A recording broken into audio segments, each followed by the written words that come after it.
Welcome back. Big news. All right, there we go. That's the Discord message too. Shit.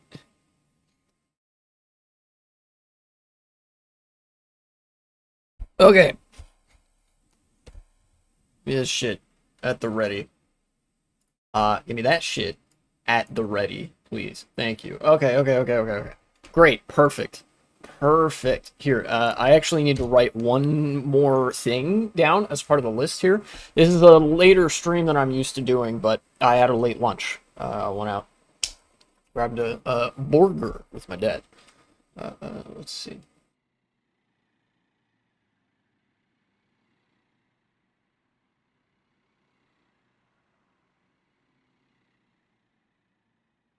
Okay, wrote that down. Very good, very good, very good. Okay.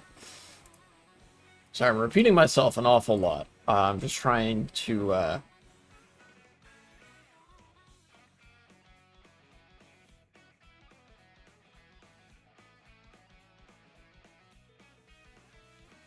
find some stuff that I wrote down I wanted to have at the ready.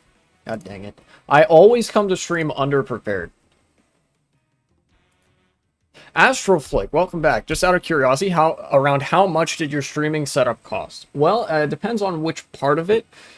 I mean, I'm running my computer was like $2,000, but assuming you already have a computer that's decent enough, I'm using a external capture card that costs about 300 bucks, and then this microphone was only like 50 bucks. So if it's just a microphone you're worried about, you can get those for pretty inexpensive. And the only reason I'm using an external capture card is because even with the beefy computer that I have, it would be a little bit too much if I tried to stream in 1080p full HD and play a game with the hardware inside my computer at the same time. But if you're not doing that, if you're streaming something that you can do within a web browser, so like web browser games, or if you're just like doing a just chatting live stream, you don't really need a capture card. So you would just be talking about like this microphone, and then if you're doing that, you might want a more professional lighting setup, like a camera with a better ring light. Oh, I should mention as well, the camera that I got, it was also not very expensive, in the neighborhood of 30 to 50 bucks. And it is a 1080p HD webcam. Though, like I said, if you're not going the route of game streaming with a capture card, you might need a better camera than I have. So, out of curiosity, just to like address that, I guess it's not as straight of an answer as I guess. I don't know, as would be ideal, but that's what's up. And then this headset costs like 50 bucks. You know, good audio quality. But again, I'm kind of assuming that there are certain things that you would have if you're constructing a streaming setup. Like you probably already have like a computer or laptop and a like pair of headphones or earbuds. So, yeah. Anywho,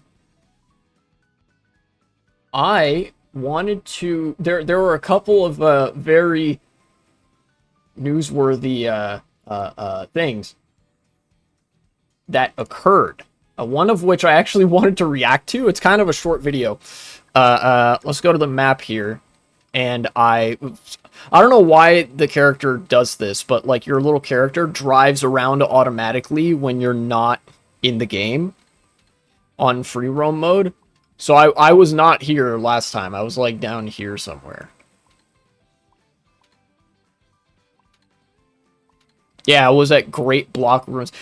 Fucking Toadette just drove on the highway all the way up here. That's great. Thank you. Let's go back down here. And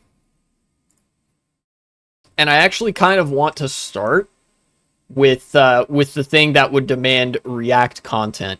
So, I know you guys might probably not be ready for this because I was not ready for this, but fuck it, I'm here for it. Uh,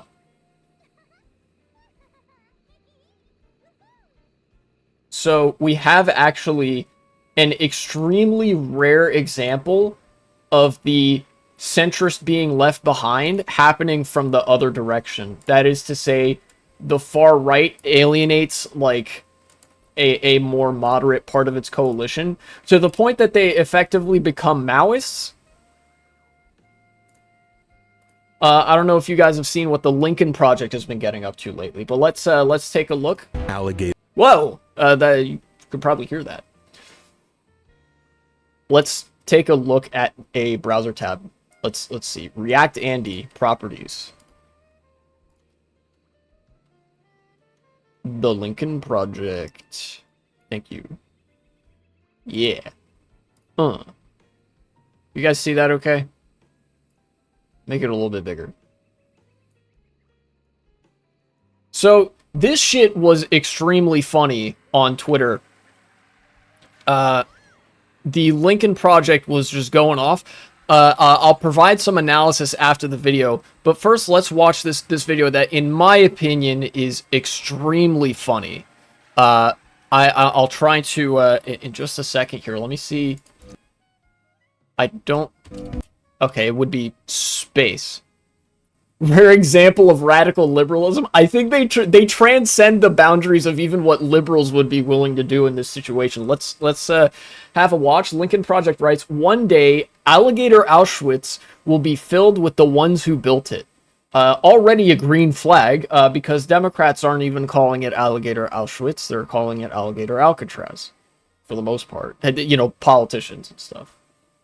Alligator Alcatraz. An impregnable. Oh, that is very loud. Let me turn that down a little bit. Surrounded by miles of the most deadly parts of Florida.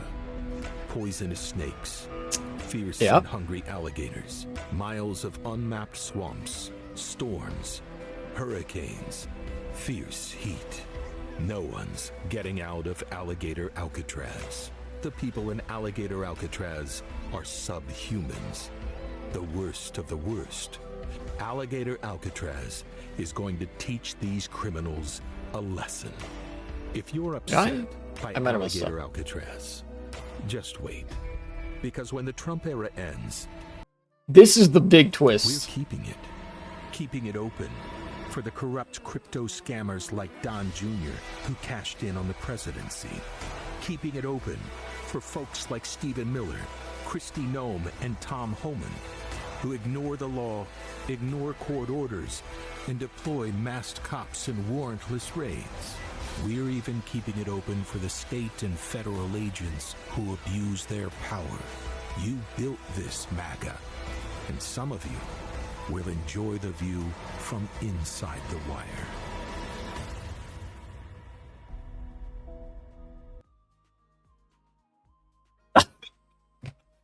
Yeah, the revolution will be led by disaffected 55-year-old bank presidents who voted Romney Clinton and were like radicalized instantly to Maoism when Trump took power for his second term. Like, what the fuck?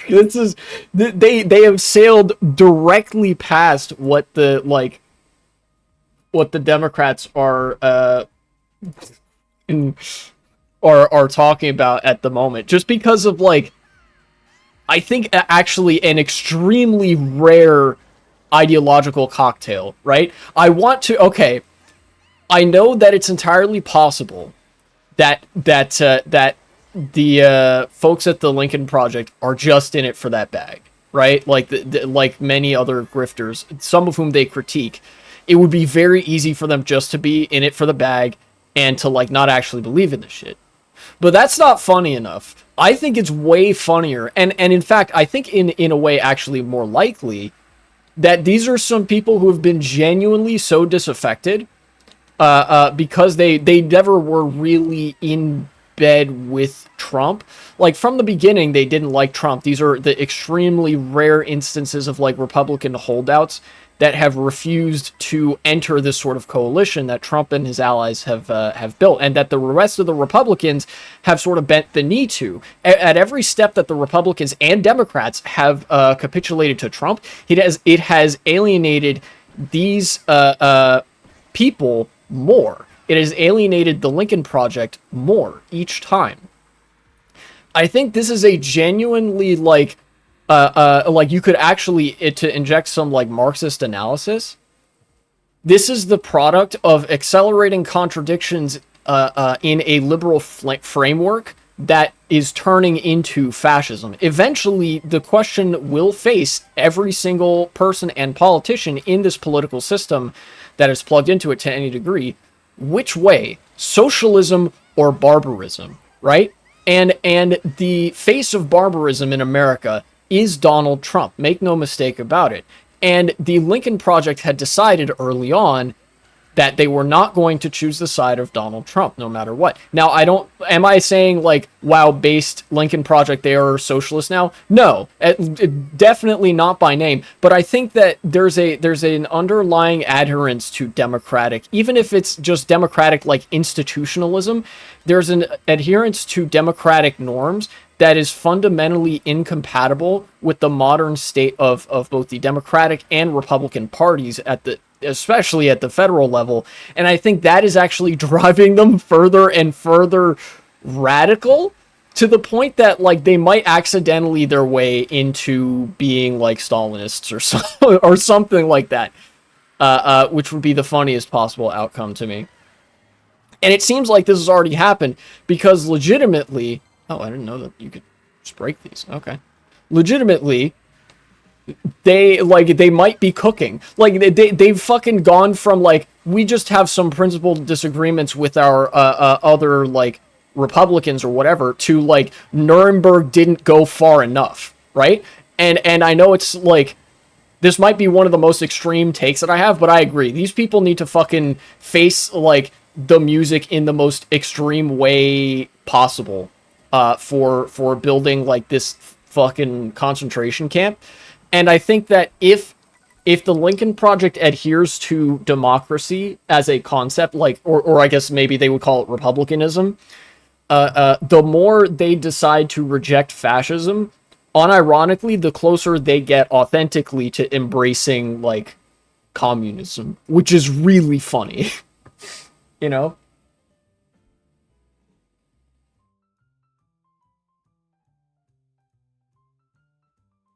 It's kind of like, you know, if you're fascist, you are with Trump.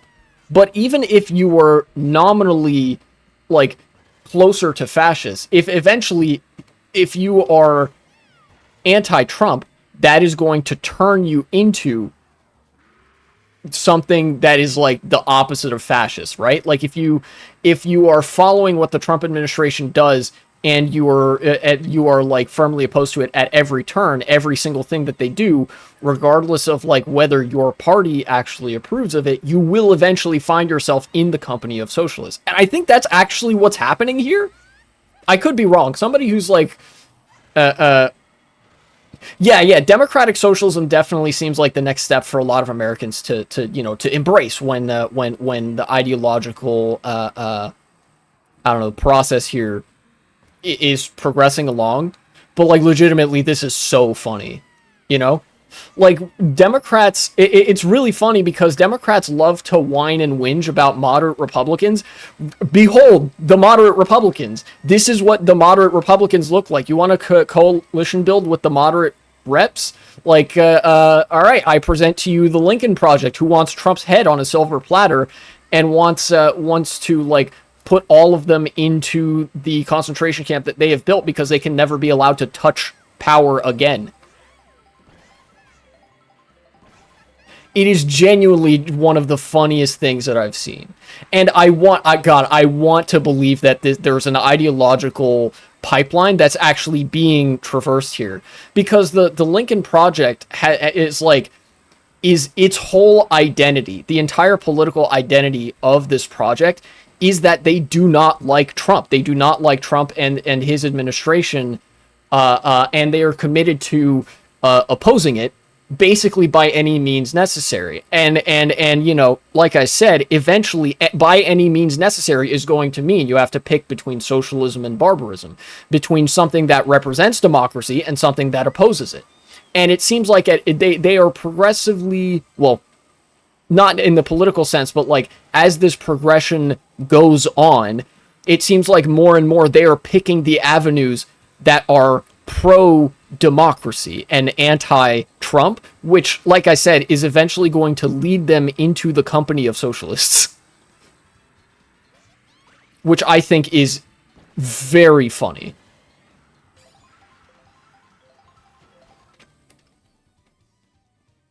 Ah! Nice name, Bourgeois Nook, and then a bunch of letters. But nice try, no soliciting. You're banned.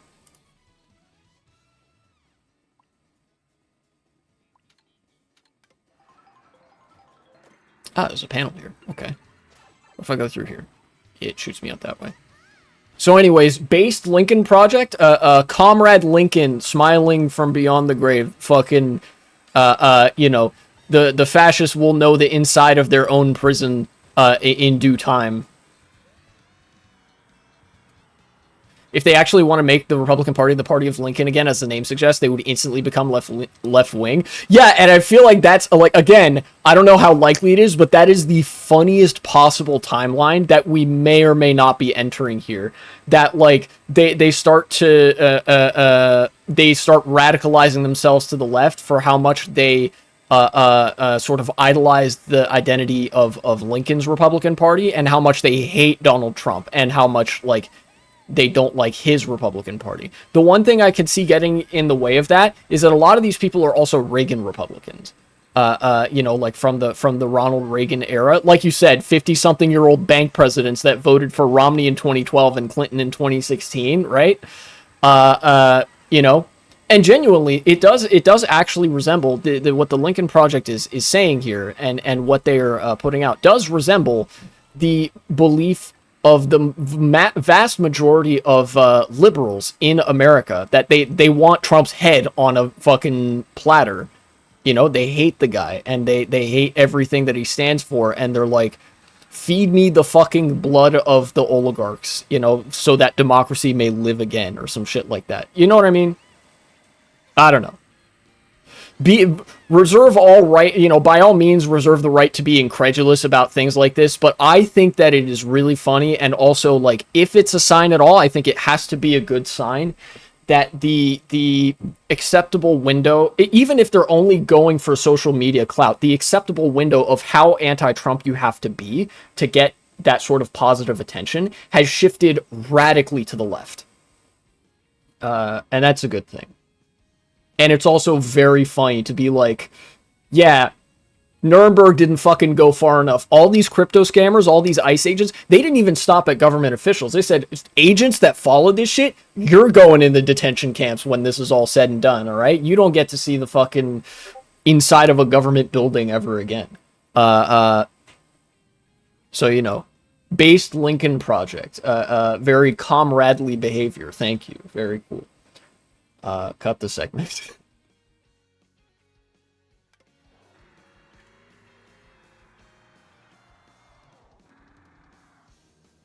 Where? Don't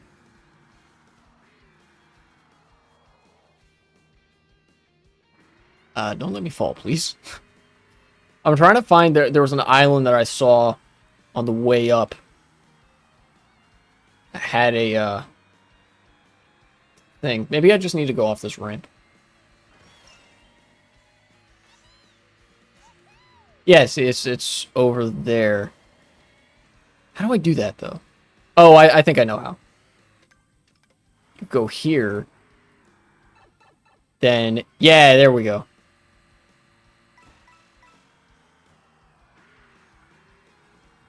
Then you go here. And now, yeah, there we go. Okay, good.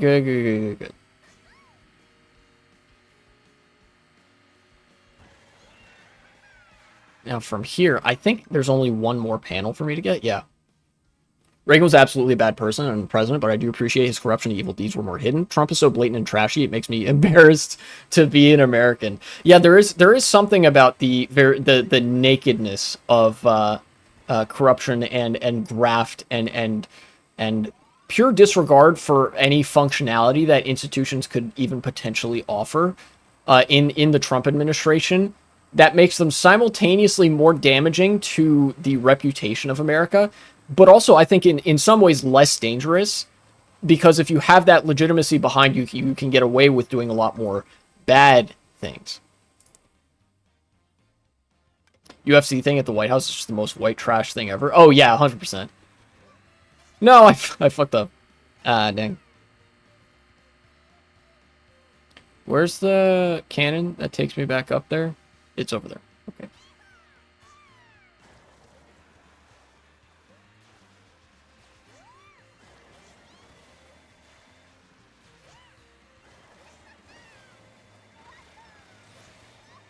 And I think that national embarrassment can be a powerful motivating force. Think about like how fucking much the concept of national embarrassment like motivated revanchism in many different countries. You know, for better or worse. You know how the the century of humiliation affected China. How the massive defeat after World War I and the imposition of very harsh terms affected Germany, and how it like paved the way for the Nazis, who were a very extreme force in the case of Germany for evil, but like in the case of China, the century of humiliation motivated a lot of anti-colonial sentiment, which I would argue is a good thing. You know, basically it's a very strong feeling, and such a strong feeling that is politically relevant can galvanize people politically, you know.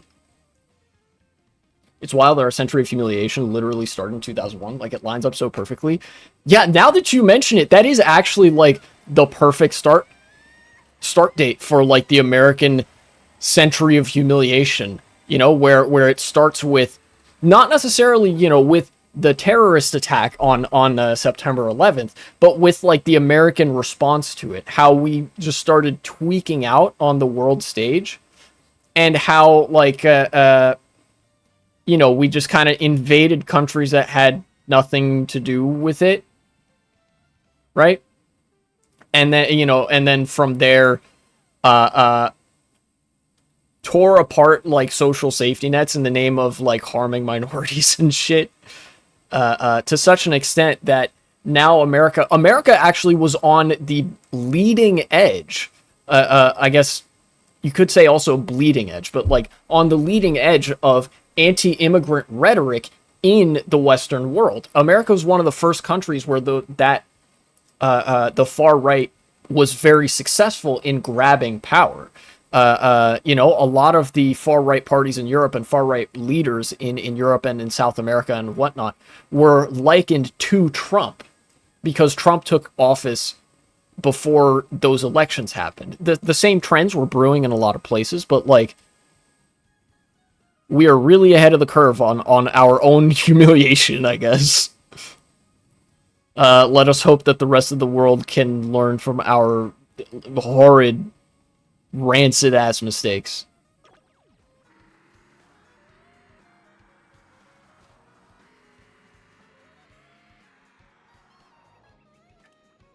Oh, I missed that island there.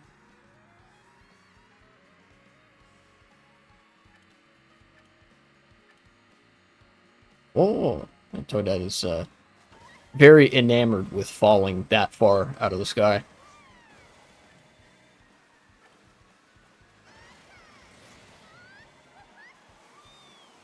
But that wasn't the only thing that I wanted to have a look at. There was some other stuff too. None of it React oriented, I think. But one of them was this news article from The Verge. This caught me by surprise. I mean, ideologically, it's not too surprising, but I didn't know that it was this direct. The Verge usually does tech news, but they're actually pretty left-leaning, which means they cover, like, tech-related things, but increasingly they've been, like, anti-tech bro, which I think is cool. So here we go from the policy section of their newspaper. Why are liberals cozying up to race scientists? The quote abundance movement positions Democrats as a party that can offer more to everyone, including those peddling scientific racism. So these are the kind of people that will say, like, that will say some shit about, like, I don't know, black people's skull shape or something, but they'll mean it, like, unironically. Like, oh, yeah, see, black people are just have, you know, actually inferior intelligence or something like that. And it just some extremely dumb shit. And I keep missing that shot there. While I'm falling, I can scroll down. The New York Times recent report on... Oh, it's in relation to this. That's interesting. On Zohran Mamdani's Columbia University application raised a lot of questions, such as, in what universe does this fall under... in what universe does this fall under the umbrella of news that's fit to print? Yeah, good question indeed. You can see the anti-fascist bias of the the Verge coming in clutch here. Is this? Huh? What's going on there? Okay. I'll keep reading, I guess. Oh, wait a sec. I didn't mean to scroll down like that. Why did the paper of record report on hacked materials it obtained from a quasi-anonymous online race scientist, given its prior refusal to report on other hacked materials of questionable provenance? And most importantly, for our purposes, even if we concede that Mamdani's college application was indeed newsworthy and acknowledged that journalist sources will at times include people with retrograde or abhorrent views, why was the Times deferential to the source at the expense of accuracy, obscuring his actual beliefs and agreeing to refer to him by a pseudonym, even though his identity had previously been reported elsewhere? Yeah, this was like a neo-Nazi, like, blog rando, like guy who had a fucking Substack, right? And the New York Times was like, oh, perfect, something that is anti-Mamdani. Print that shit. Do we care that it came from a Nazi? Nah, we'll just cover up that he's a Nazi. And like, you know, just fucking roll that shit, right? Okay, this is where I gotta drop down. Yeah, there we go. Okay. So then if I do this, right?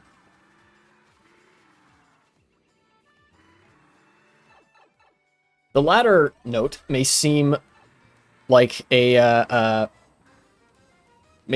minor quibble, but it points to a broader phenomenon: the subtle creep of race science into mainstream political discourse. The Times, again referring to the New York Times, obtained Mamdani's Columbia application from and quote, an intermediary who goes by the name Crémieux on Substack and X, formerly Twitter, now X, the everything app, including but not limited to race science, I guess.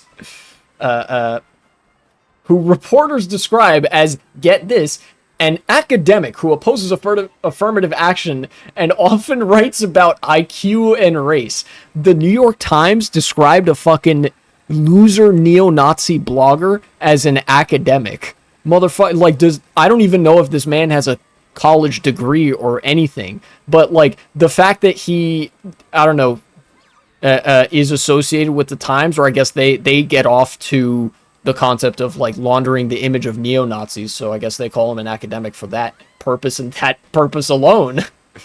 You know, a quick Google search is all it takes to reveal that the person behind the Crémieux account is almost certainly Jordan Lasker, a lapsed academic and ardent advocate of eugenics.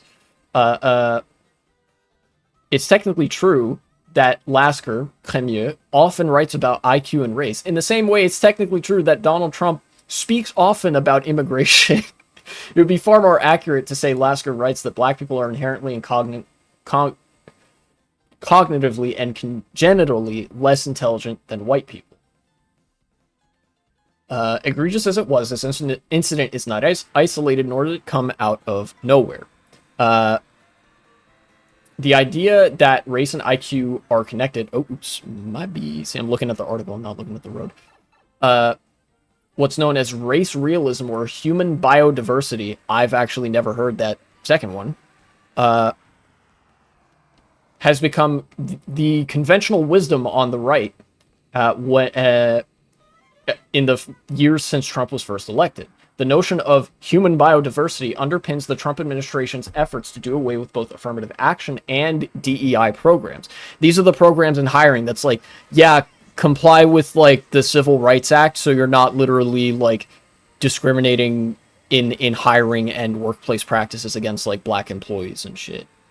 Like, it's pretty boilerplate, you know?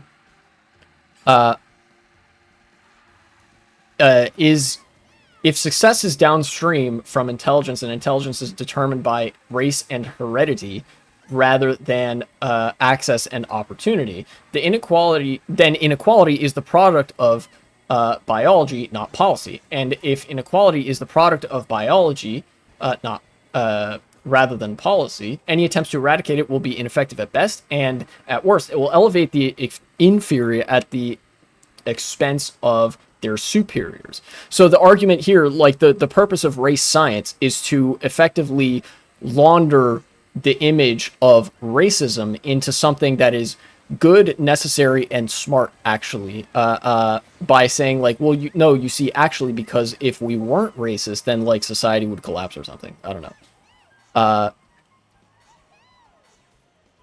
Never mind the fact that like there's no data to support any of their arguments. Like the whole race and IQ shit is like, it was discredited in the century which it was invented and has only been discredited since then. But it's a convenient like cudgel, I guess, for the far right and for like white nationalists and shit to run to, so they keep doing so. Where's the last panel? Is it on there? No. Ah.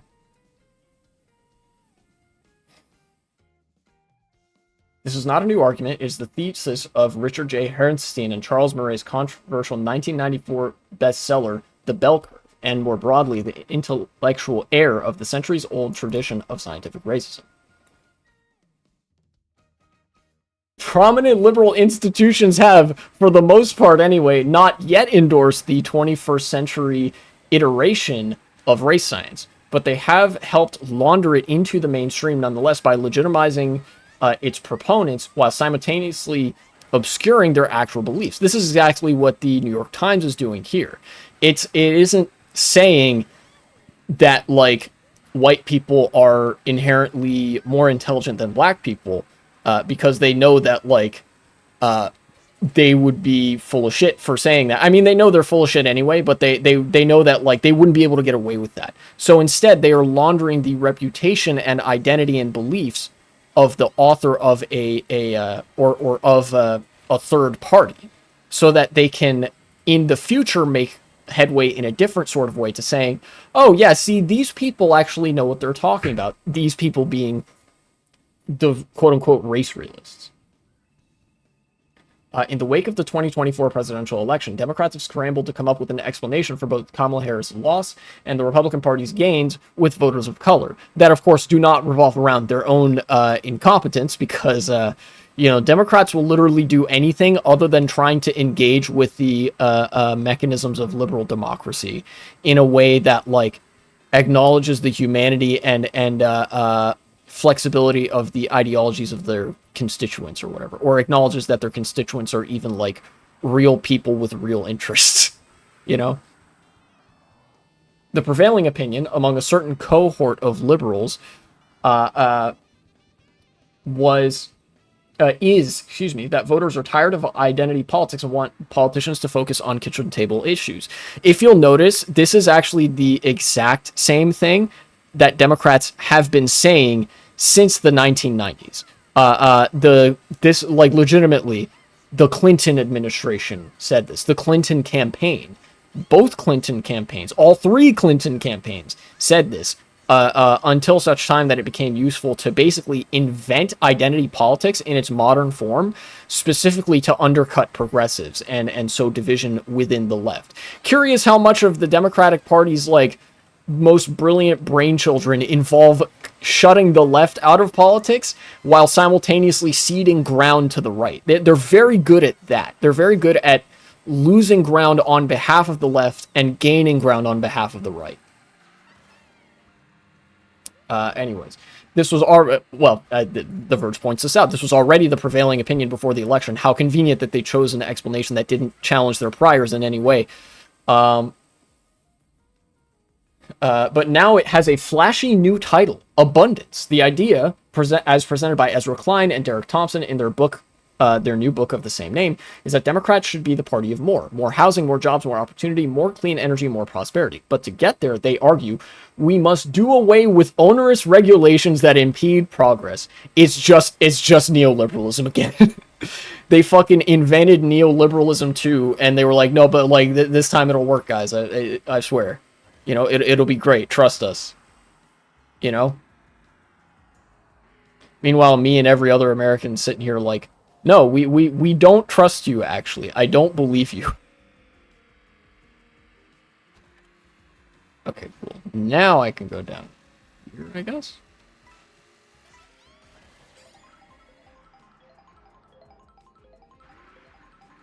I don't know what purpose that served, ultimately. It does take me back up there. I'll touch on that in a second. The abundance tent is an intentionally big one. It's partly a bid to win over disaffected voters who defected from the Democratic Party, as well as conservatives who feel abandoned and betrayed by MAGA's economic policies. Conservatives who don't exist, by the way. To the extent that such conservatives exist, they are the Lincoln Project. Remember, the fucking, like, weird, but, like, oddly cool faction of Maoist Republicans that are like, yeah, we're fucking keeping the alligator Auschwitz so we can put the people who built it in the camps when they are out of power and they can never be allowed to touch power again. In the Democrats' minds, there is this like moderate conservative voter that like that is like basically, well, I don't even know how to describe them because they don't exist. I guess in the Democrats' minds, they would somehow be like ideologically between the Democrats and Trump and be like Republican voters, but somehow not be Trump supporters. Again, not a group of people that exists.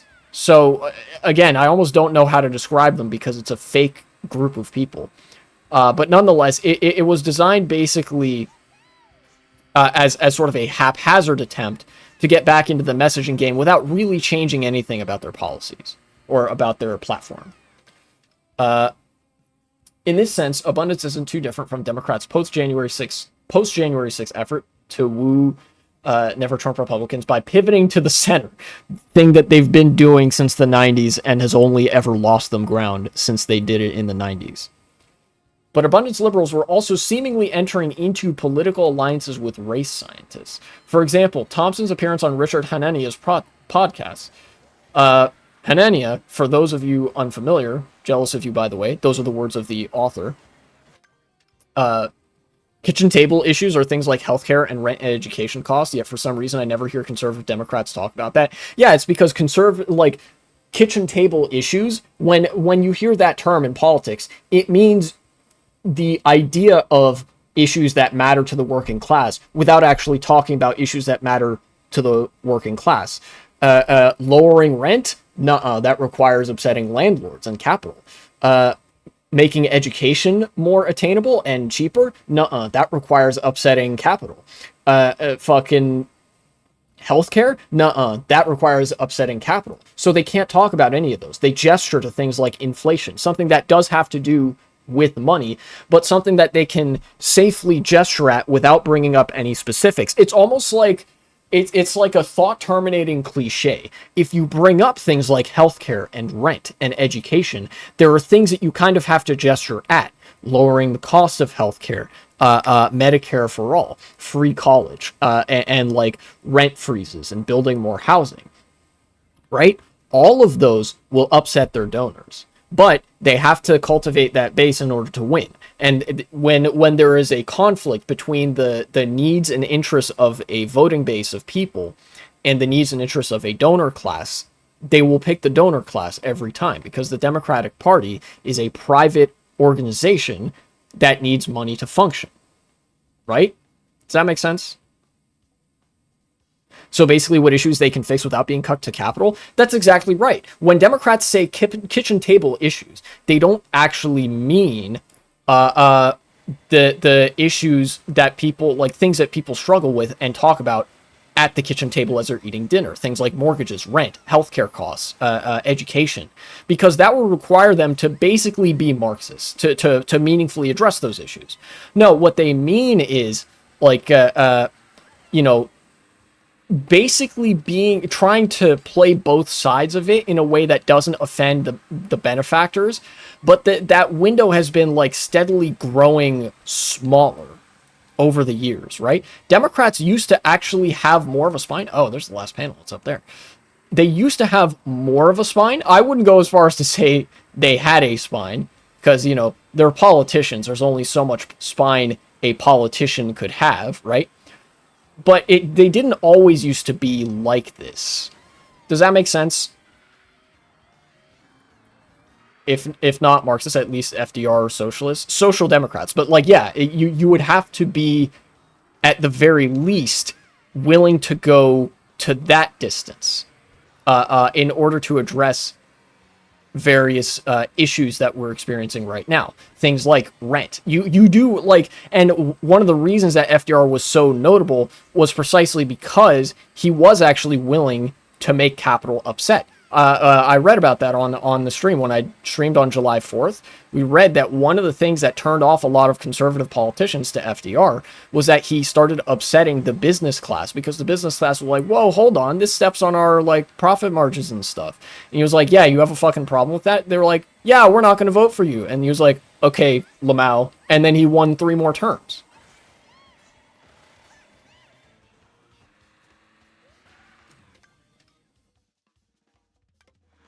And nowadays, the window of issues that the Democrats can actually talk about while not offending the donors is so small, it actually doesn't exist anymore. There are no issues that you can address if you're not willing to address the underlying relationship that produced those issues. It's just a basic like systemic analysis thing, you know? It's funny they think all they need to do is get rid of the identity politics, when the identity politics is the only thing that doesn't require upsetting the business class. Yeah, it is actually that. It's interesting that you point that out, because yeah, identity politics, being kind of like an invention of the Hillary Clinton campaign, was the only thing that sounded like it could appeal to the left in some capacity that also didn't upset the business class. It's rainbow capitalism. And now they're saying, well, let's get rid of the rainbow and just be capitalists, you know? But nobody wants that, except for the business class. The business class has always preferred the Republicans, but they've had such a hold over the Democratic Party, and they are now like they are really exercising that influence in order to like try to rein the Democrats in, to the extent that they think they need to be reined in because the Dems are too far left. The only people who will ever agree with those talking points are like good-for-nothing centrists that already hated what the Democrats nominally could have done or would have wanted to do on their platform, you know? I still don't know how to get up there. Maybe I need a feather? Maybe. Anyways, look, I've gone on this diatribe, I think, long enough for now.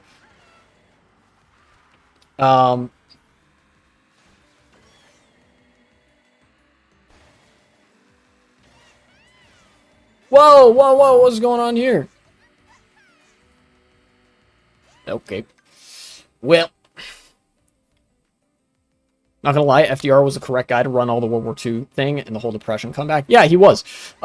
He was a social democrat. And in fact, the ways in which that FDR fell short, because there were a few ways where he fell short, there were ways in which he was like still a capitalist. He still like had to abide by, he was still constricted by the business class. And he also like, you know, he compromised with the capital interests a lot more than I and many others probably would be comfortable with seeing. And in creating some of the programs that he did, some of the compromises he had to make, both to Congress and to the business community and to the courts, were things that like basically guaranteed a way for those programs to like fail in the future, if that makes sense. Same thing with Lyndon Johnson, where a lot of the failures of these programs are the compromises that they made in having to get them through. Yeah, he like legitimately, this is why people say that FDR saved capitalism, because he recognized that like the world was faced with a complete and total collapse of a market economy, right? And in order for the market economy to actually survive, you couldn't adhere strictly to market principles. It was like a paradox that capitalists of the time literally weren't willing to acknowledge or square with in any way,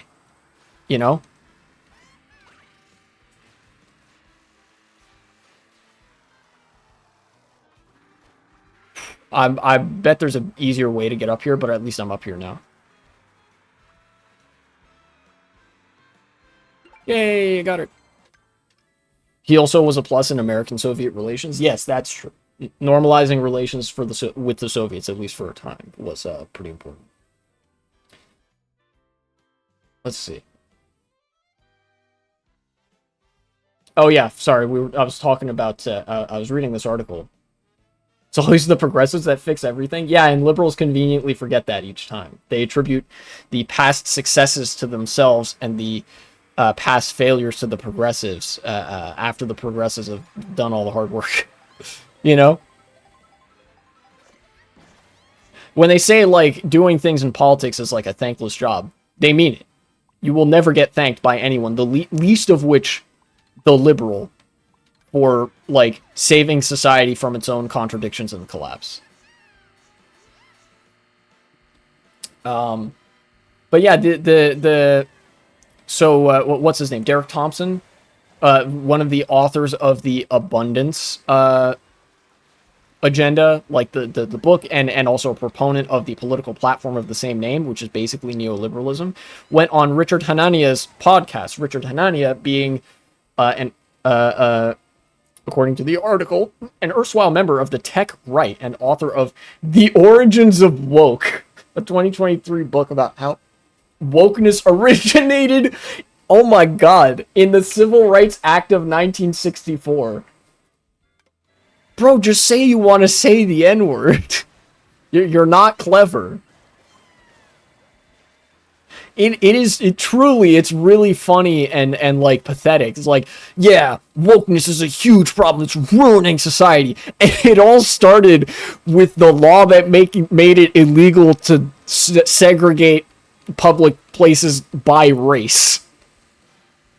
Fucking cinema. No notes. It's perfect.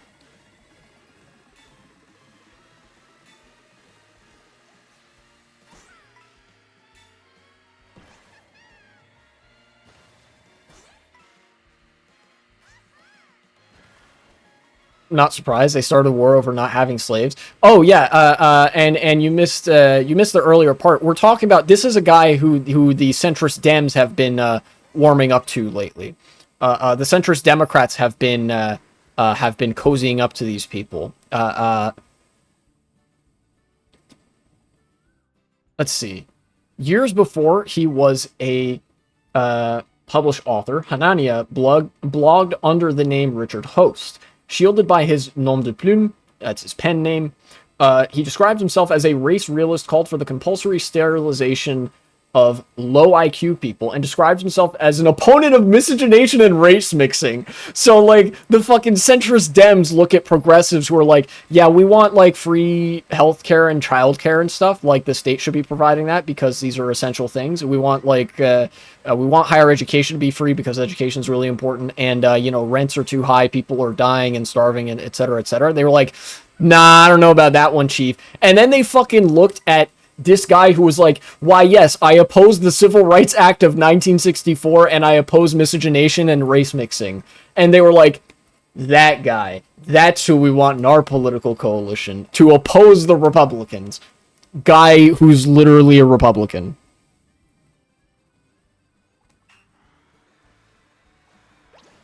Their asses are not beating the fucking managed opposition allegations.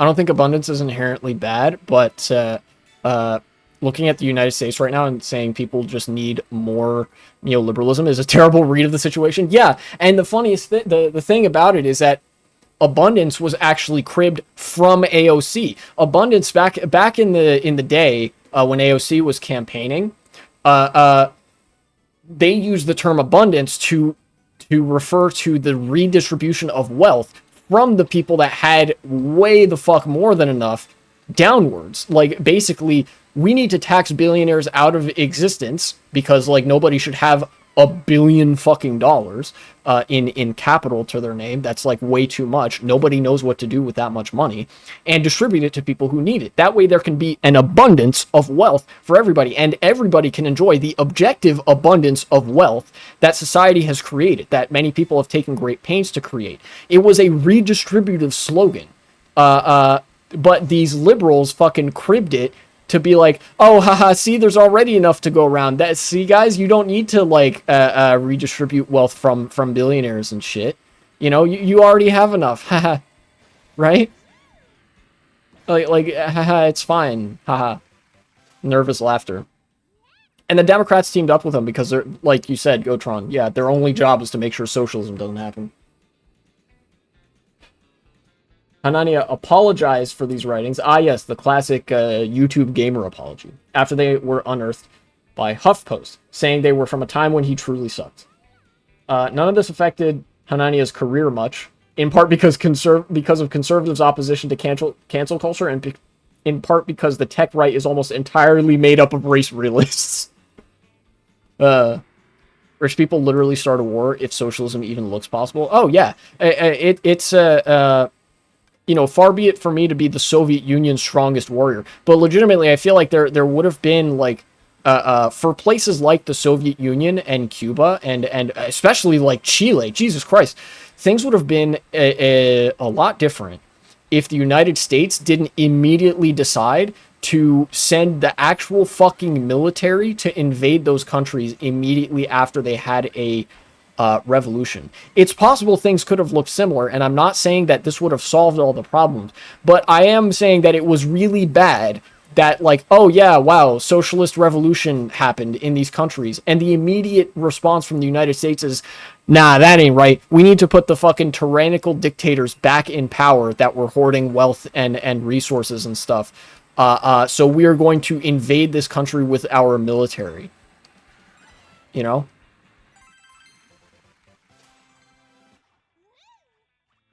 Only one person should be a billionaire, and that is the owner of my favorite baseball team. I see no flaws whatsoever in this logic. Fact checked by real American patriots. True. Let's move on with the article. But yeah, of course, like, fucking Hanania's career was not affected by this because, like, the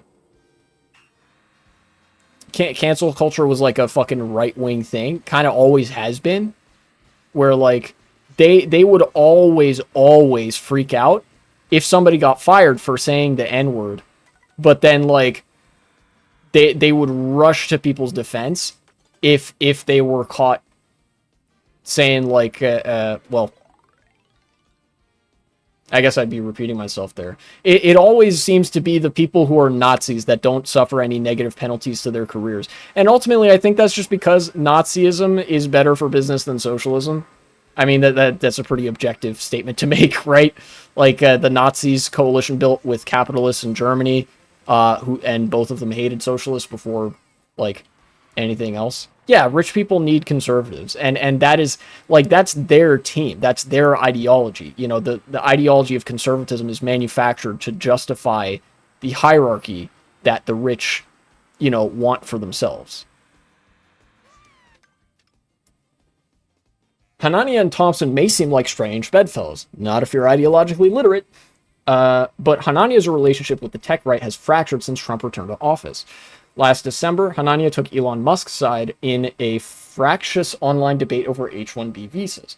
Hanania, after all, is a race realist, not a popular racist. Oh yeah, he's one of those racists that thinks they're an intellectual and hates the concept of popular caprice. The majority of H-1B visa recipients are from India and China. I don't want to get into the... okay, this is more of the author speaking. Suffice it to say, race scientists believe some Asian groups are smarter than some white groups, with variations based on ethnicity and caste. This is a common defense among the human biodiversity crowd. They can't possibly be racist if they believe East Asians and Ashkenazi Jews are the intellectual elite. Hanania is a defender of elite human capital, also the title of his forthcoming book, no matter their skin color, which means he's just an Aristotelian, got it. Which means he supports high-skilled immigration, even if, as the nativist right claims, it comes at the expense of white American workers. Right. So basically he's like, oh yeah, if you're classically educated, then that means you like have the noble blood, the blood of nobility in your veins or whatever, which means like you're better than the lowly American pigs or something like that. I don't know. It's a similar ideology to that which J.D. Vance shares. You know, they will play to the nativist crowd, but ultimately they are the elitists that they spend so much time tooting their horn about not liking. You know, they view themselves as like smarter than everybody else around them, which at the core of it they're really not. They are sophists. They are people who enjoy the affect of intelligence, who enjoy looking and sounding smart, but they don't actually have a framework of analysis with which they can like,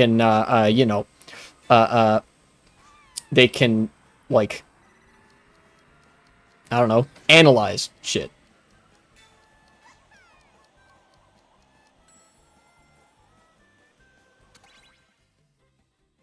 If I had a nickel for every time I saw a person that thought they were the smartest in the world, I'd be the richest man. Oh yeah. Yeah, it takes a degree of self-awareness to recognize when you're like not the smartest person. Like unironically, it's like that thing where if you're smart, you don't need to constantly argue that you're smart or something. That being said, I'm a literal genius. Give me money. Subscribe, by the way. I don't know. I feel like I'm the only person where I don't have an ego. Everybody has an ego. It's just a matter of like your ego being secure or insecure. An ego is just like your social identity of characteristics that you believe to be true to yourself, you know? Everybody's just not super egotistical.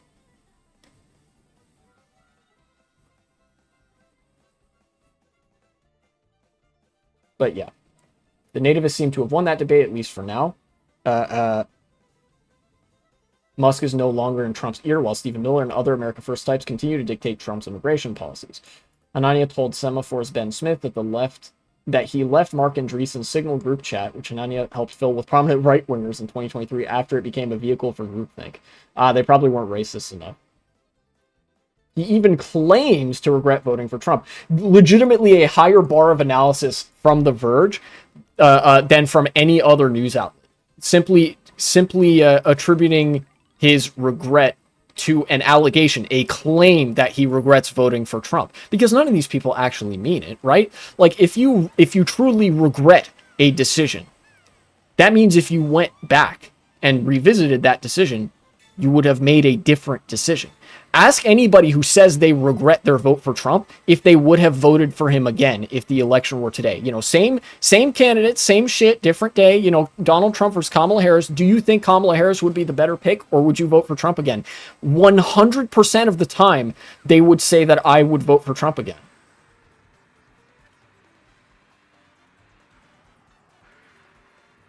So actually, like, good on The Verge. That's good reporting to say, like, you know, he claims that he regrets his Trump vote, because that's all it is, an empty claim. Like, sure, fucking talk is cheap. I'd love to see you back any of that up with your vote next time, right? Yeah, they regret the social consequences that it brings upon them for making them look like the evil losers that they are. You know, that is the regret that they actually have here. You're not sorry you did it. You're sorry you got caught and got punished for it. You know? It's that type of shit.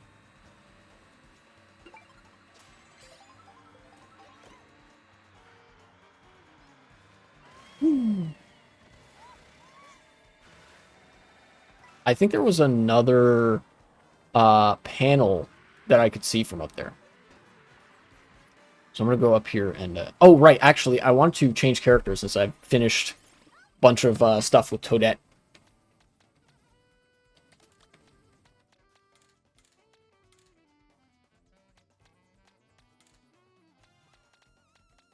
Alright, I've put her off for long enough. I guess I gotta play as Daisy.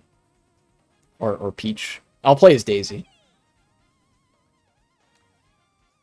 Okay, she doesn't look that... Why is she still wearing her dress on the motorcycle? Dang.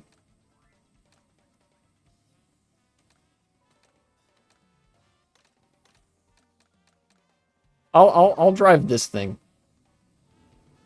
Actually, let me change the sticker too. I forgot about that. Sticker. Ooh, a bunch of stuff. Look at all that.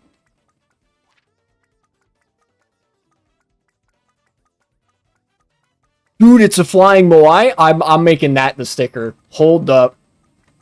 Look at this fucking thing, dude. Give me that. That's the greatest sticker I've ever seen. Flying Moai head.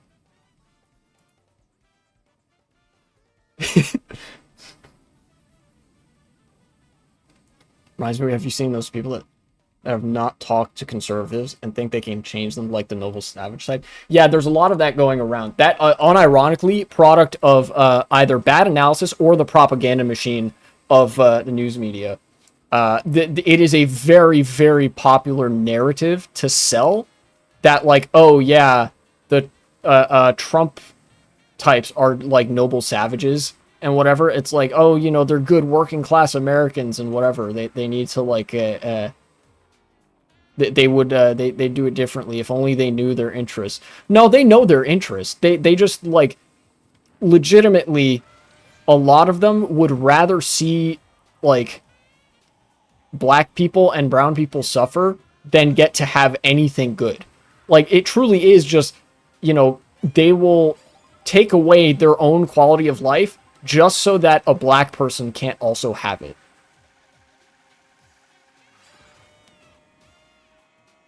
Rock fighting its programming on Twitter, beating up conservatives will never not be funny. Oh shit, was it doing that earlier? That's really funny. But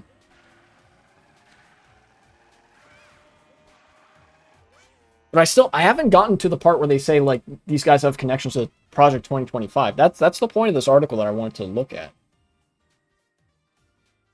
So, this guy is clearly, like, a darling of the online right. He claims to be, like, disaffected from MAGA, but we all know what side his bread is buttered on ultimately, because every single one of them acts the same way. As part of their promotional tour, Thompson and Klein, the authors of Abundance, put forth a theory on why Kamala Harris lost the popular vote. The Abundance authors are part of a growing chorus of liberal technocrats who claim that Harris' deference to the groups came at the expense of appealing to actual voters who are primarily concerned with the cost of living and are put off by Democrats' emphasis on race and identity.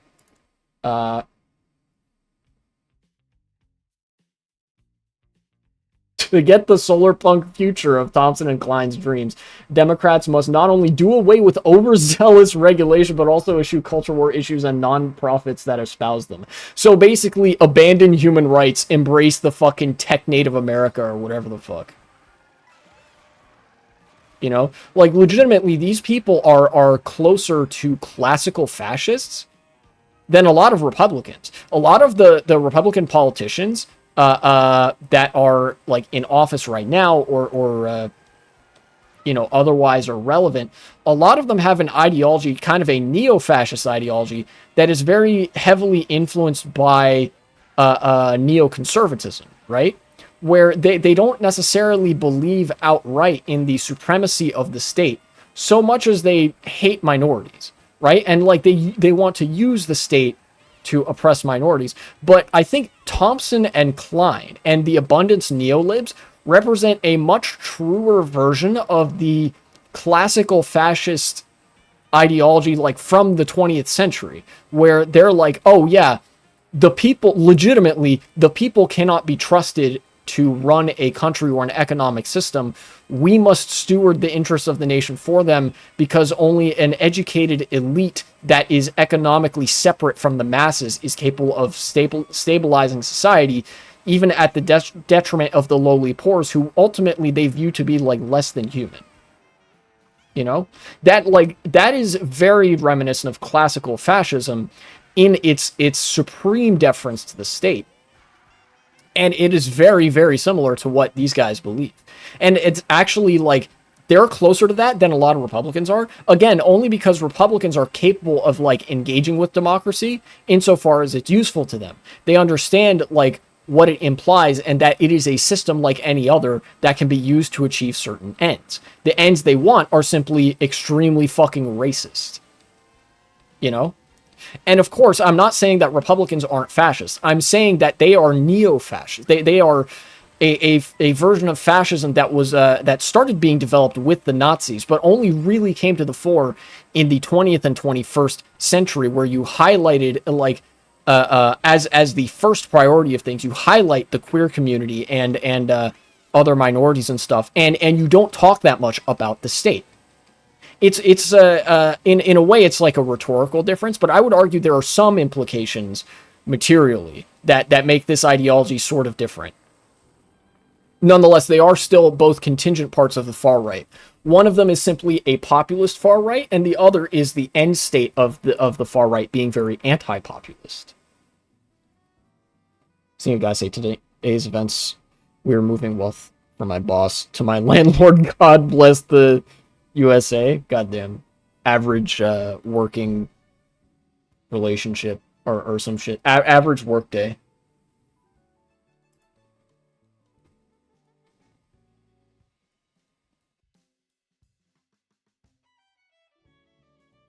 Klein and Thompson, to be clear, are not race scientists, proponents of human biodiversity, or crypto-fascists. Crypto-fascist being a fascist that is like a crypto bro, not necessarily the term that I learned, crypto-fascist, as in a fascist, like somebody who has underlying fascist beliefs and may even know that they're a fascist, but has to hide their power level in political discussion because they know that fascism is a very maligned ideology. You know? They were avowed liberals. Klein is a Times columnist, and Thompson worked at The Atlantic until recently. We're trying to salvage what's left of the Democratic Party by giving it a pro-deregulation facelift. That's most of them. Yeah, well, terms change, times change. Unlike Trump's mass deportations and total dismantling of the federal bureaucracy in the name of ending DEI, abundance is not underpinned by scientific racism or eugenic ideology, but its figureheads certainly don't stand up against it, and may even think that doing so is a waste of time better spent forging alliances with people across the ideological spectrum. And this, I think, encapsulates an important thing that I was talking about, kind of like a distinction without a difference, or a difference that ultimately is relatively minor, where the abundance people may not believe themselves to be fascists, but they, at the end of the day, they are capable of recognizing, at least when it comes time to act, when it comes time to build the political coalition, they understand that they have more common ground with fascists than they have with the left. And so that's where they go to form their coalition. Does that make sense?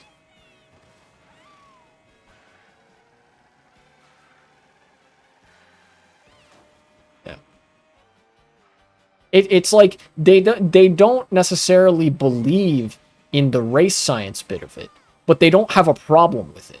They don't really have a problem with race science, at least not enough for them to say, yeah, we actually don't want to be associated with that. I can't get up there.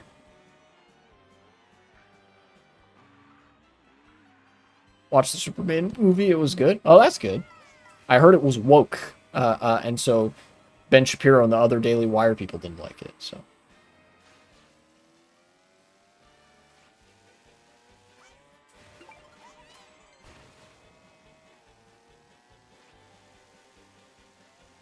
I think, is that 3? That is 3. 3 panels, eh? Dude, this reminds me of a level from Spider-Man Edge of Time. That's so random, but it was like this big dome level inside this corporate headquarters that had this whole like environment in it.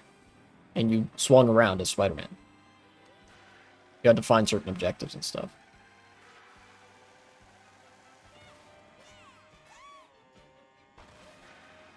Superman was stopping a war that was basically an allegory for Israel. Oh, that's interesting. Kind of like that. There's that geyser. Get me up there. No! Yes! Okay. Alright, now how did I get there? One side was just civilians, and the other side was just the military. Yeah, that sounds like Israel. Israel be like, these toddlers are extremely dangerous. He could have maybe advanced one step towards me in the time that I drew my gun. So I had to obliterate him with an airstrike.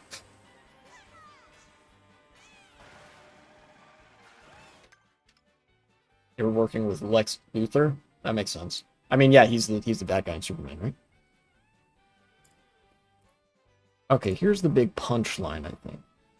In a few months, Klein and Thompson will headline an abundance conference organized in part by the Foundation for American Innovation, a conservative think tank that helped co-author Project 2025. Democratic strategy of forging coalition by making overtures to repentant conservatives, including unrepentant racists who see their entire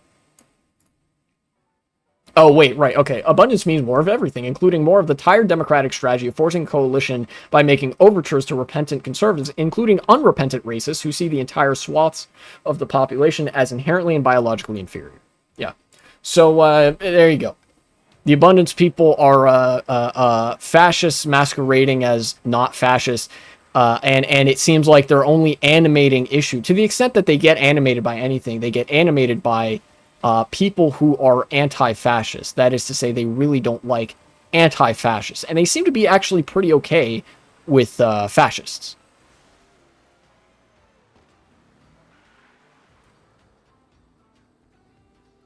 How do I get over there?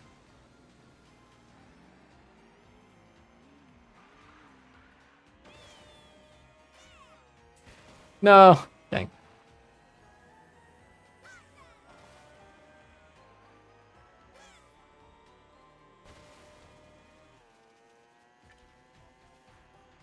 Let's hit this P mission.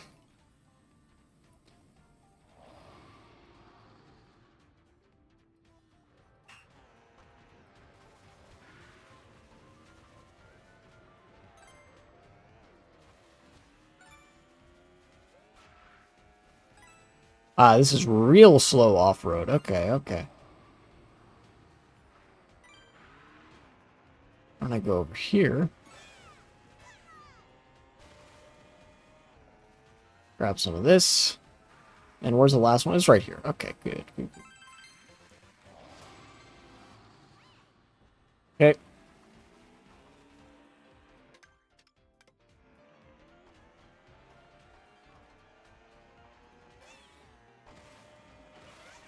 I don't remember how to get up there. Or I don't know how to get up there, I should say.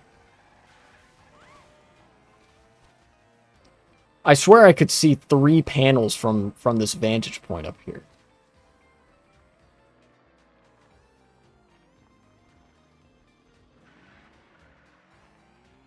Maybe, are there some binoculars?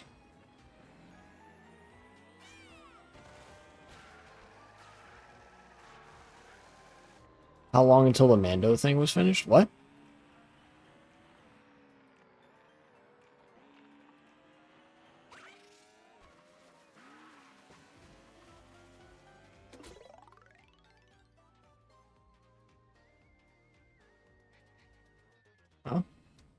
Special tip. What the fuck does that mean? That's like a extremely cryptic.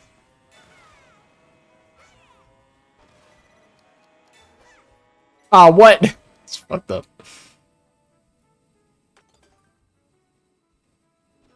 Oh, yeah, Mamdani. I see. Yeah, the election, the general election for the mayorship is in November of this year. So that is when we're going to. That is when we're gonna know. And then I think inauguration happens the following January. So if Mamdani is elected, he would take office in early 2026, and voting would happen in November. So it's still a few months away.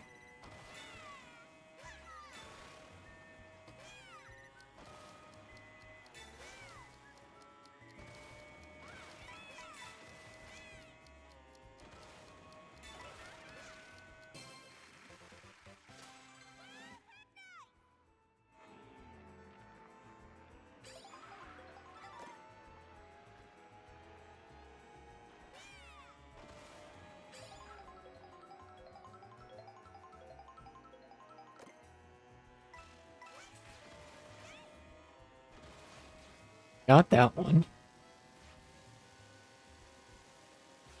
I still only have 3, right? Yeah. Where are these other ones? Oh, there are higher levels up there. Okay, okay.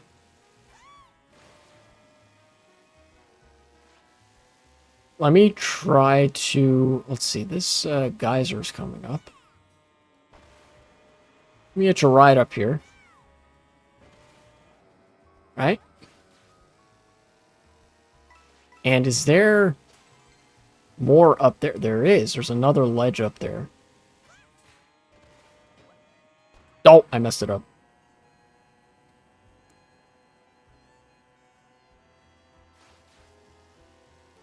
I think I want to get to the top there, but I don't... Ah! What's going on? There's got to be something on the top there. Like, there's got to be.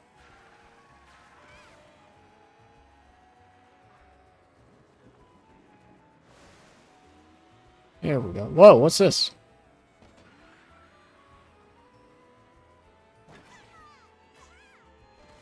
Ah. Oh, whoa, okay, okay. I see.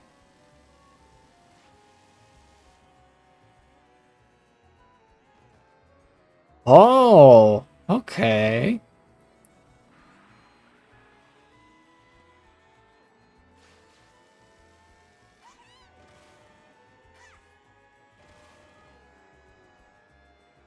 Wait a minute. How do I... Oh, there's a thing up there. Wait, then how do I get up there? Yeah.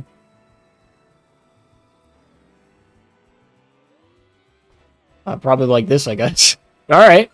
Okay, that's number 4. Nice.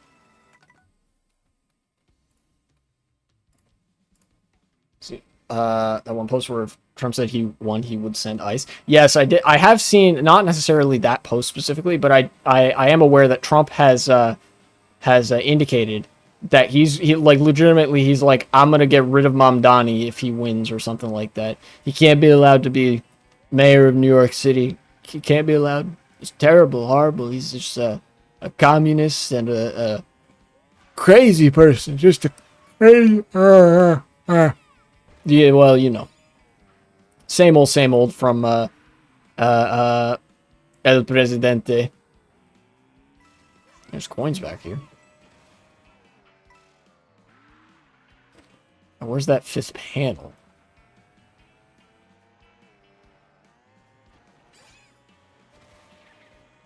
Would it perchance be up here? Maybe not. Politics in a nutshell? Yeah.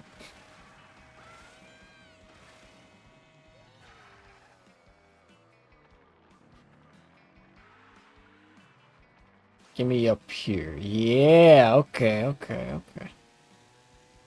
I think I need to get on that railing. Whoa, whoa, whoa, whoa. Okay, that was a bit much.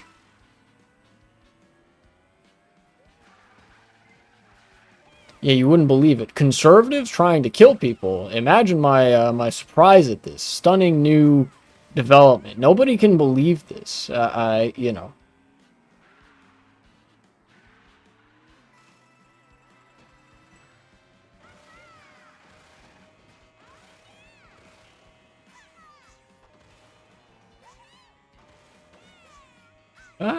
No, it's not over here. Okay. Well, dang. Where's the last? Okay, maybe this will have some insight for me.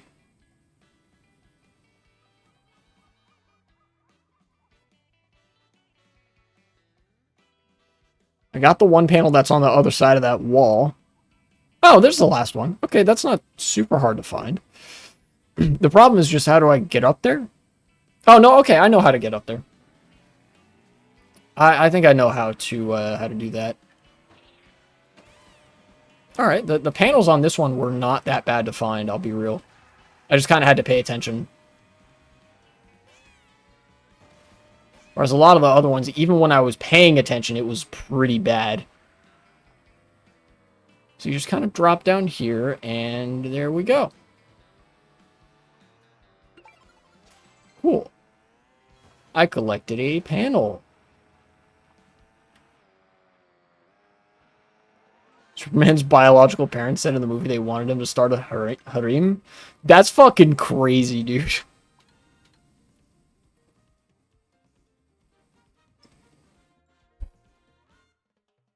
They were like, yeah, we need you to be like a really fucking... We need you to be the protagonist of a really shitty isekai anime or some shit that's like basically a hentai and is also like super weird and creepy. And I'm assuming if Superman is the man that I believe him to be, he was like, what the fuck? No? I'm gonna not do that. Okay, bye. I guess I'm kind of projecting my identity of Superman onto that, but like, yeah. That's what I imagined a Superman, like, reaction would be. It's like, my parents are evil, how could they be? Yeah. Yeah, unfortunately, your frame of mind, your ethical framework, your beliefs, etc., are not determined genetically. Unfortunately for Superman's parents, if he grows up on Earth, they're gonna say some shit, and he's gonna be like, "What the fuck are you?" It's like, Jesse, what the fuck are you talking about?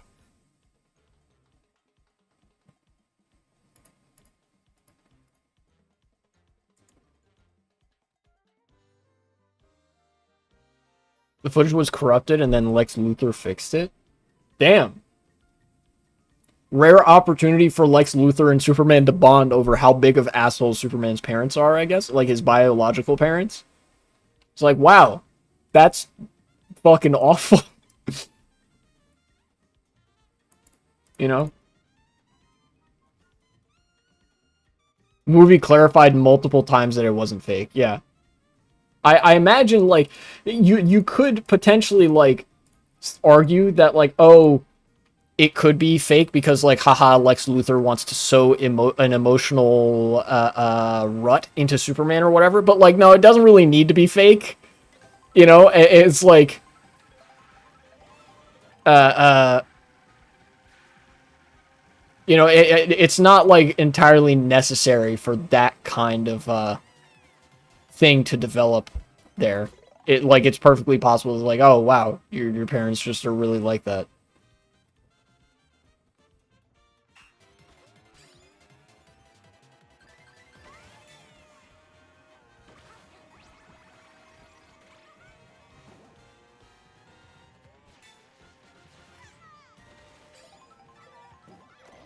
Person with a T tattoo? Oh, Mr. Terrific.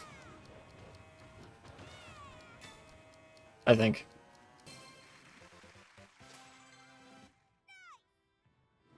It's either Mr. Terrific or Red Tornado. I don't remember which. That one? Terrific? Yeah, okay. Makes sense. Unfortunately, this is real. Fuck! Damn it.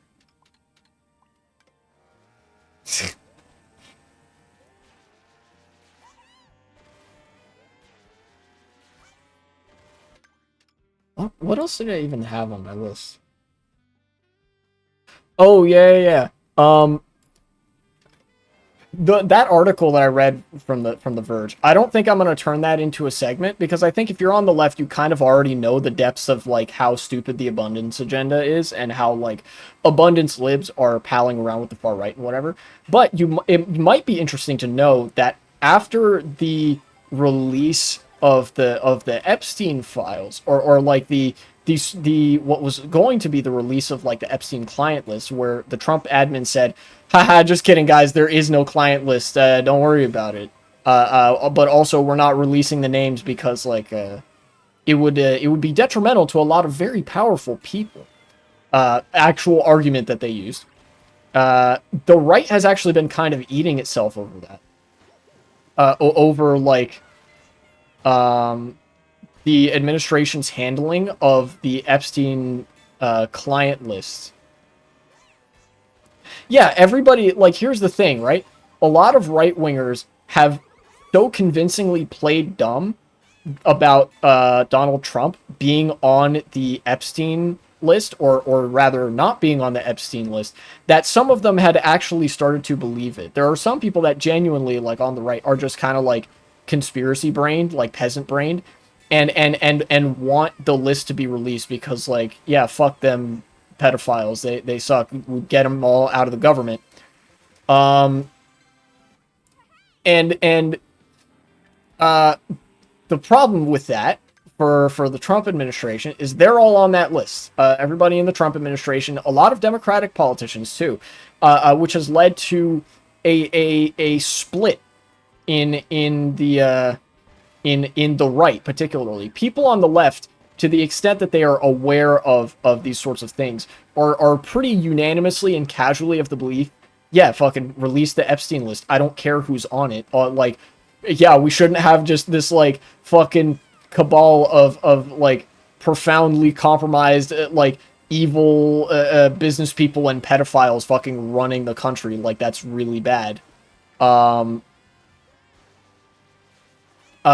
Whereas with the right, you have the faction that also believes like that. Yeah, like, yeah, there's a cabal of of people who are all connected to Jeffrey Epstein, who have done some extremely horrid shit, like preying on children for the sake of like money and power and political clout and capital and whatever. And we deserve to know who's on that list. Like, let us fucking see it, right? And the both Democratic and Republican politicians alike have either refused to acknowledge that the list exists, or been like, well, we don't really want to release it, and they've tried to keep it hush-hush. But Trump got into office on the backs of people who were like, yeah, release that shit. Show us the Epstein files, and the Epstein client list and stuff. So they kind of have to do something one way or the other. And because of how deep these ties go, they eventually, I think, just resolved, shit, we actually, like, yeah, no, we're not releasing that shit. Just kidding, guys. Haha, there's no Epstein client list. Epstein? Who is that? That isn't real. But also he killed himself or something like that. And those are the two, like, diametrically opposite camps on the right. And they've legitimately been, like, going at it over this. It's kind of wild. Say I accidentally put it in the shredder. Yeah, legit, they've tried to, like, pull some shit like that. My dog ate the fucking Epstein client list. Like, are you kidding me? You know, everybody knows that there is a list, and there are flight logs, and there's all sorts of, like, really incriminating shit. And now it's causing a lot of infighting on the right, and I'm really happy about that. He was a power broker? Yes, he was many things, including a pedophile, but he was also a power broker, which led him to being also an intelligence asset. He had connections both in the American intelligence community and other intelligence communities. The other one that we know about for sure being the Israeli intelligence community. You know, Mossad.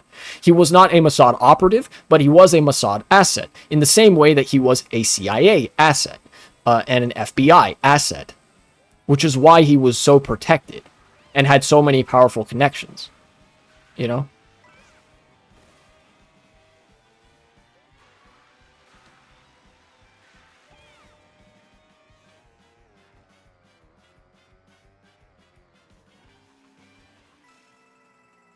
A panel up here? No.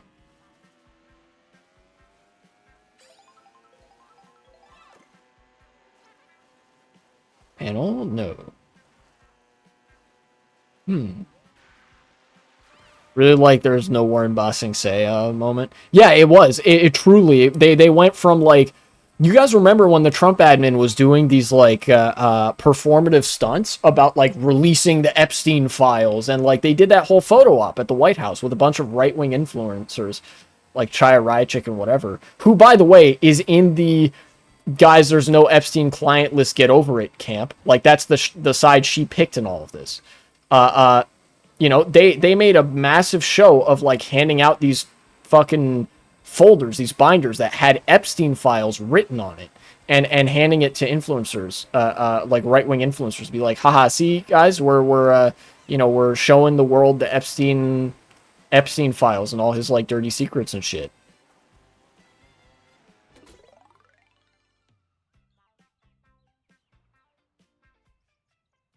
Oh, this is still part of the track. Interesting.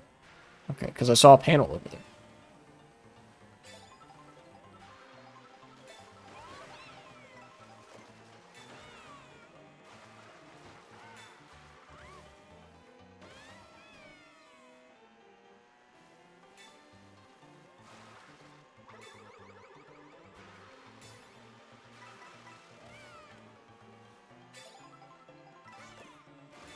Oops.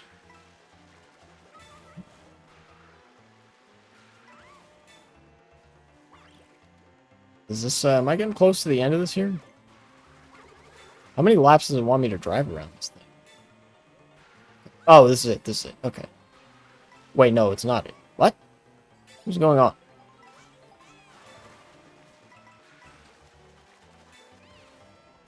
How long is this track? Oh, do I actually have to do like 5 laps, like the classic Koopa Beach thing? Dang.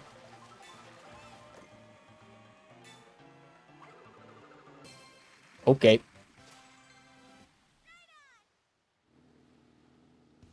Maybe it wasn't even 5 laps. Maybe it was just 3 and my attention span is just that cooked. Damn, dude. Let me go get that panel. It's over here, right? Yeah. Here it is. It was 3? Okay, yeah. Yeah, my attention span is just cooked, much like everybody else in my generation. You hate to see it, but, you know, it is what it is. How many panels have I gotten here? 4? And I'm on the edge of what it considers to be still part of the track, so... My attention span is fine. Well, that's good. I'm glad that your attention span is holding up okay. Mine has seen better days, though. Would there maybe be one here?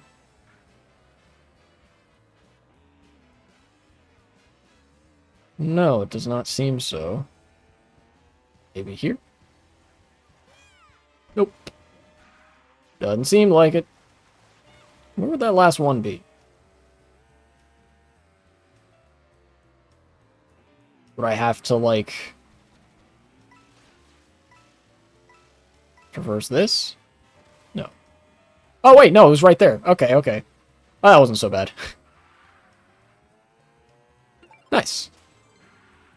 Younger than you, my attention span is just mildly damaged. Also good that your attention span is not severely damaged. I've been working on mine. You know, been trying to the extent that I consume online content, trying to make it like more consistently long form so that I'm concentrating on and paying attention to something for long periods of time. I try to make the active decision if I'm watching a show like Andor to not click away to anything else. Because I think there's like, I think it's kind of like, you know, letting yourself go. Like when my attention span started to degrade a little bit, I really started to feel it, and I hate that feeling. And so, you know, you just got to exercise a little bit of discipline. And how hard is it really when you're watching something that you're interested in, right? Did your Google just got rid of the greatest ad blocker? Yeah, I noticed. I fucking opened Google Chrome yesterday, all of a sudden, fucking, like, ad nauseum just didn't work anymore. And I was like, fuck. They changed something about, what is it? Manifests? Like a .json file.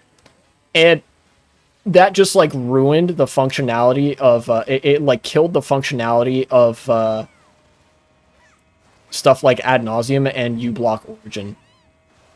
Which is fucking evil.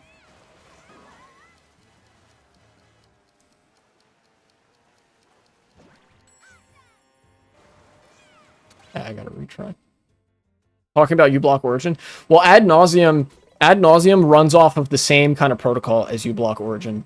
I use ad nauseum specifically because it actually costs ad companies and advertisers money. Like, it legitimately hurts their bottom line for me to use something like ad nauseum, because it'll block ads and stuff, but it also, like, creates spam traffic. Like it will spam click ads for you in ways that, like, don't enable them to get any sort of information about your habits and patterns. It makes it literally impossible for companies to do targeted advertising to you.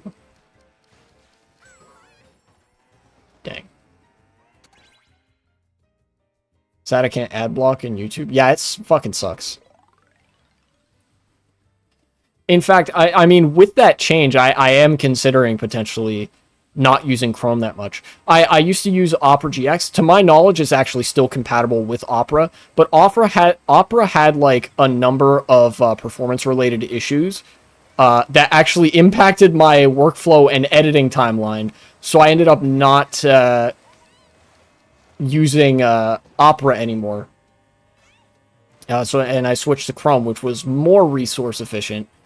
But yeah, because of, like, the implications for an ad block program on Chrome, especially if you use YouTube a lot, I'm considering going with Firefox. Nice. Made it. Opera still works, using it right now. That's good. Got a Sigma mail ad? Dude, those are some crazy-ass ads. What the fuck? Oh, God, this one. All right, well, I guess I'm doing that next time. I started streaming a little later today, so I'm going to end stream a little bit shorter. First, I'm going to write down the segment that I did. Here, hold on.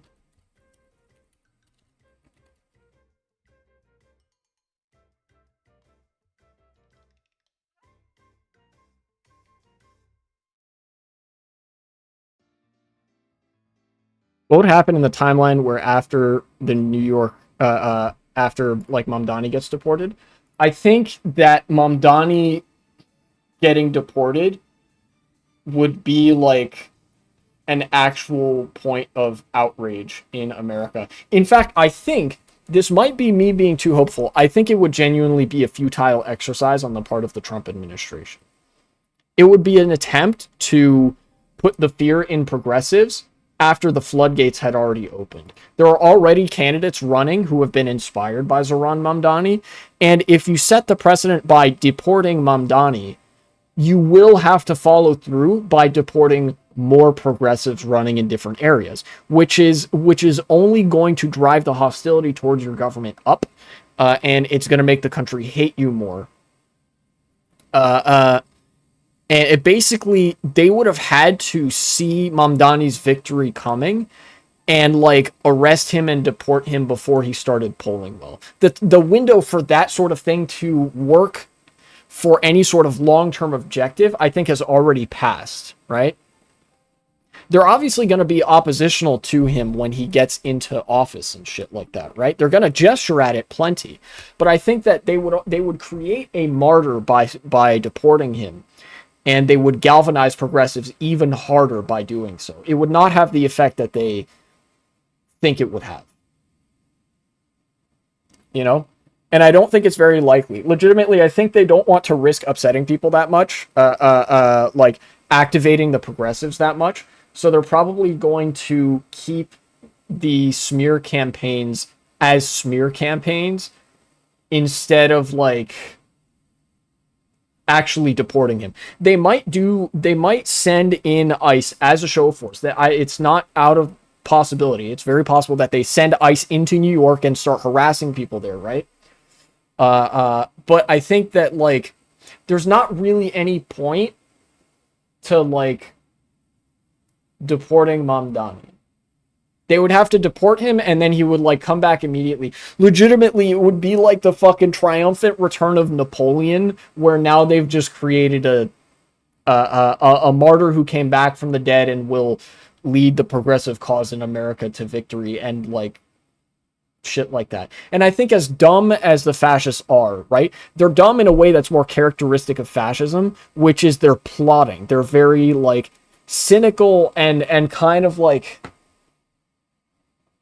well, it's like the Empire, right? The Empire from Star Wars, particularly the way they're portrayed in Andor. Spoilers if you haven't seen it, but you should see it. Fascism eats its own, but the people who build fascism are dedicated to building it. They can't see the consequences of them building that system, but they are very, very invested in building it. And this doesn't really seem like a part of building that. You know? I don't know. Either way, it like whatever the fascists do is the stupid play because they're stupid and it's a stupid ideology and it's a self-destructive ideology. But me personally, I think that like I don't think that they could do that, which is probably why they're like talking about it so much. It's like one of those things where Iran has never offered like a massive retaliatory response to Israel. They've always done like the proportional thing or like a very modest response of missiles and drones instead of like starting an all-out war. And one of the things they do is they saber rattle a lot. They talk a big game and then they kind of do some PR stunt and they try to leave it be. I think that's kind of what the Trump administration is doing, which is they'll talk a big game. But if they wanted to do something, they probably already would have done it. Because I think they know that Mamdani is going to win the election. And if there were any time for them to deport him, it would be like right now. But I think, like I said, I think that point has already come and gone and they're not going to commit to that. Or if they do, it'll be so half-assed that it wouldn't work anyway. If that makes sense.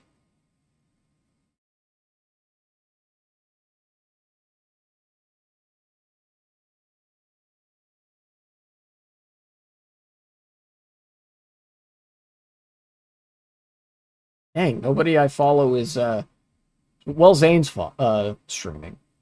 Zane is streaming right now. Yeah, it's you know, I'm looking to find all my favorite Twitch streamers and Zane. Or something. I don't know. I feel like none would be proud of me for that one. Let's raid Zane just for the sake of raiding somebody. It's usually a good idea to do that.